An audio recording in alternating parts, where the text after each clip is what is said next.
Hey guys, welcome back to the Tone Show. Today we're talking about Severance. Specifically, we're talking about what was Cold Harbor for. We finally know what it is.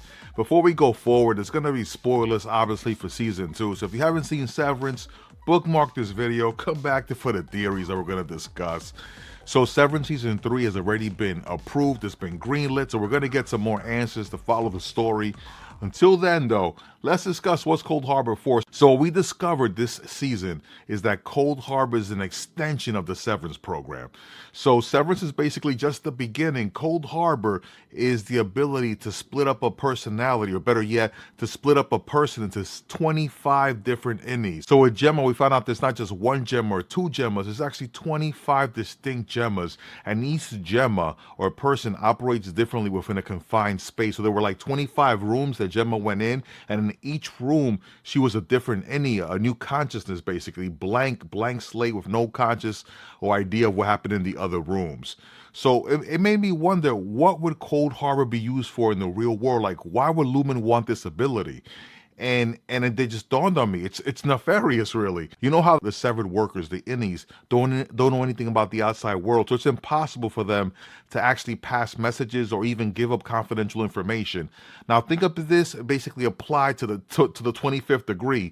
You have 25 individual workers, but I think one of the nefarious things that we actually learned is that what we saw in those birthing suites is actually just the beginning. Think about a recovery innie. A wealthy person has to get a hip replacement, and they don't want to know about the grueling hard work, the physical therapy, and all the pain they're going to encounter in those 8 or 9 months to recover from that surgery. Well, now you have the possibility of an innie who does all the recovery for you, all the hard work, all the lifting, all the pain.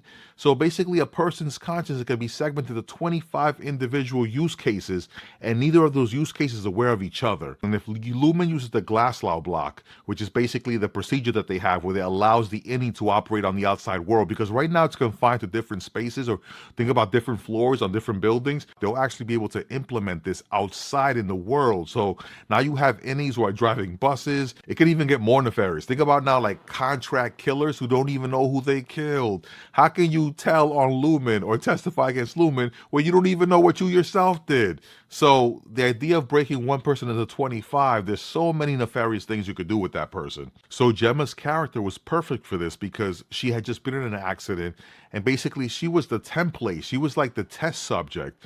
And if she could not recognize like those memories from her past, like the painful memory of putting together that crib or taking apart that crib that reminded her of her loss, that she was the perfect test subject. And that's why they needed Mark and Gemma so much, because they basically were the perfect blank slate to try this on.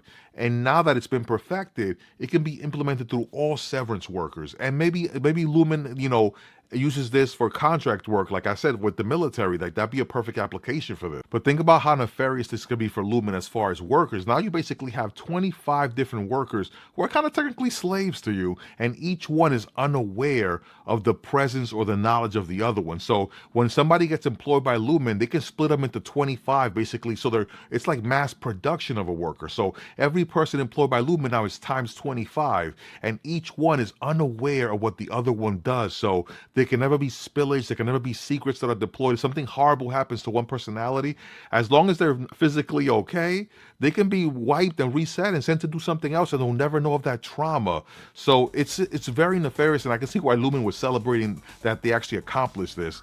And I'm just curious to know how they're going to use this in Season 3. Like, how are we going to get to like the depth of like what's Lumon's real plan? Do you think any of these things are the possible applications that Lumon's going to use this for? Put it in the comments. Let me know what you guys think. I'm just spitballing here, like the different theories. I think, like, how can Lumon use Cold Harbor? Like, what's Cold Harbor for? Put it in the comments. Let me know, guys, what you think. As always, that's the Tone Show. Tone Show.